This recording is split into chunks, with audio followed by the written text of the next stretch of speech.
were to ask you some of your most favorite superheroes, what would it be? Maybe Batman, even Spider-Man, Superman, there are many. But if you look closely at most of them, let's take the example of Batman or Spider-Man, you'll see that their powers, their name, even their costume is inspired by nature, by animals. It's even in their name, Batman, Spider-Man. So, what's going on? Let me explain. In the early days, when comic book writers or the people behind these superheroes were creating them, they got inspired by animals, the nature that surrounds them. In fact, nature has all of these superpowers and more. For example, let's take a cheetah.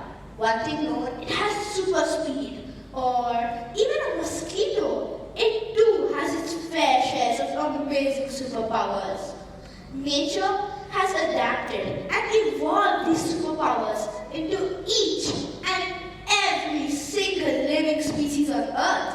I'm pretty sure there are some hidden superpowers even in this room alone.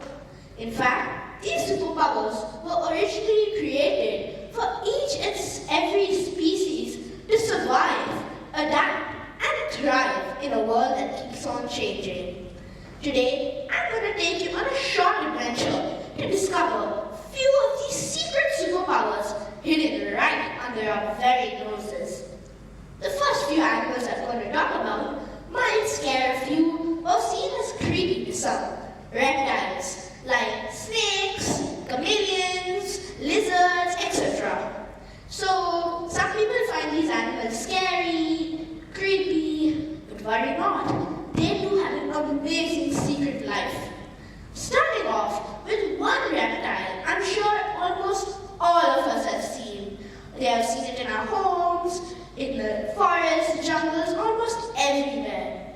Geckos. These tiny lizards are seen flying, creeping around almost every single place. But they have one amazing superpower hidden. Have you ever noticed how a gecko can climb almost any surface? Whether it be glass, walls, even upside down. So how do they do this? Well, at first scientists thought, and many thought, it's due to some kind of sticky glue, or maybe even suction. But no, there's a very interesting physics concept behind this, called the van der Waals force. You could say this is what let geckos climb their walls. So what is this? This amount of physics helps geckos connect with surfaces on the molecular level.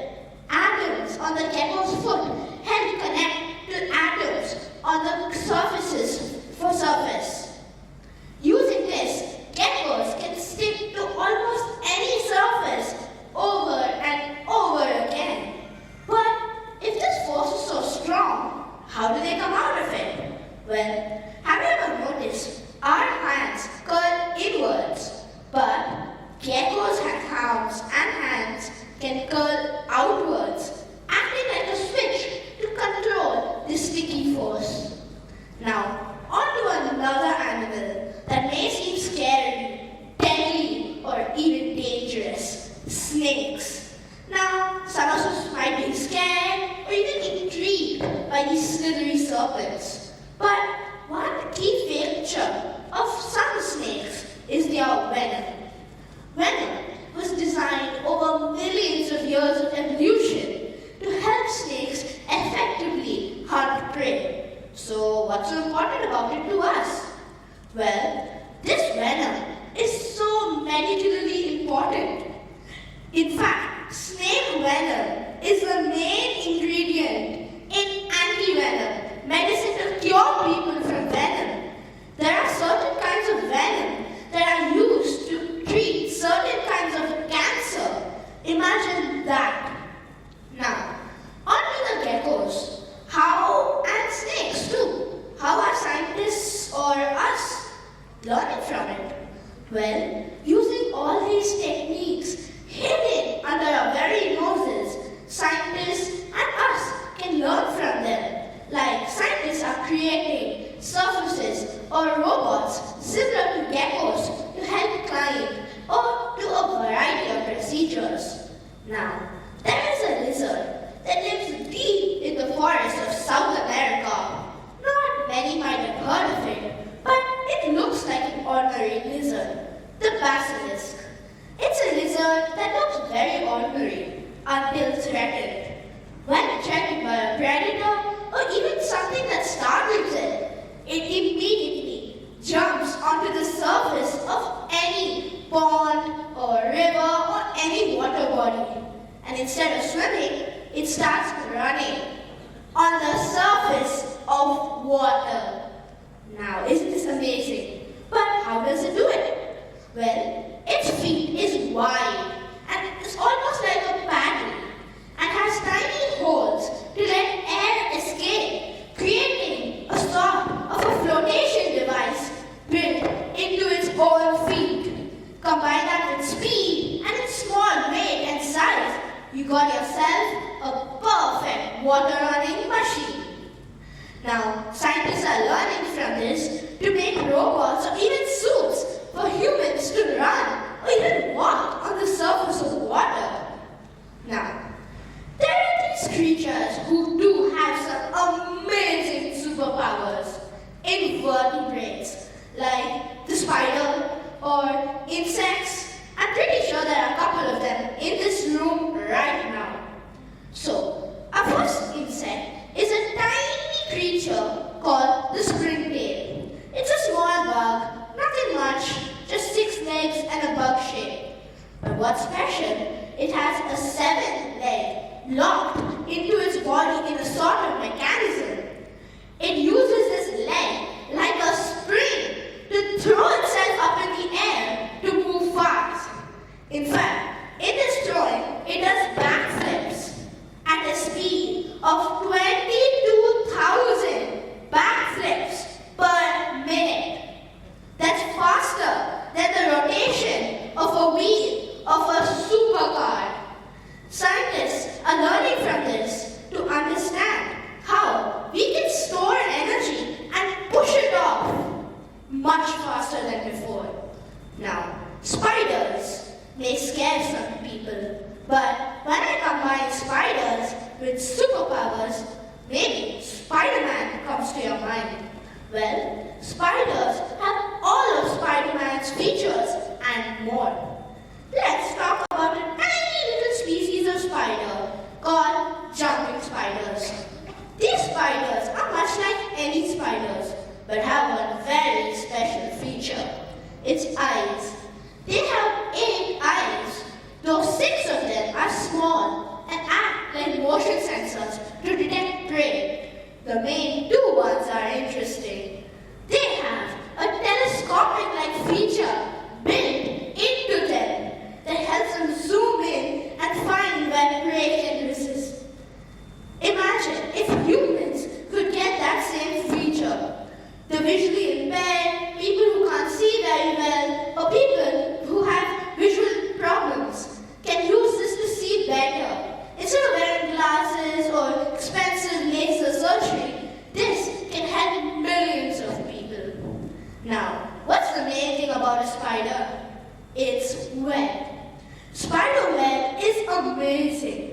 In fact, if I take a spider web bundle the size of my arm and take a steel bundle similar in size, spider web is much, much stronger. In fact, spider web is actually a liquid that is formed inside the spider's body. When it is dried and then spun to make that strong, resistant silk, that too all within this much of space, spiders can weave about 6 different types of web. Imagine if we got spider web, fire-resistant clothes, building materials that can be liquid. Now, some of you may have seen frogs, toads, or even salamanders, but these amphibians have some secret superpowers encoded within them. There is a certain kind of frog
Well, one thing humans have is our potential. We can learn from everything around us. In fact, many of our inventions, clothes, almost everything was done by us observing. As a very famous quote goes, human breakthroughs are not from ingenuity alone, but from those who take the time to observe and understand nature's hidden genius. This quote was gained from a person who started biomimicry, allowing us to learn from nature. But as another quote goes, with great power comes great responsibility.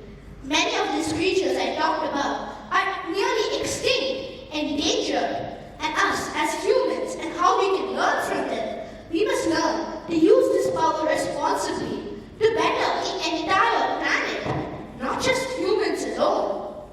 And as I come to the end of my talk, I'm sure we might have learned something from the amazing nature that surrounds us.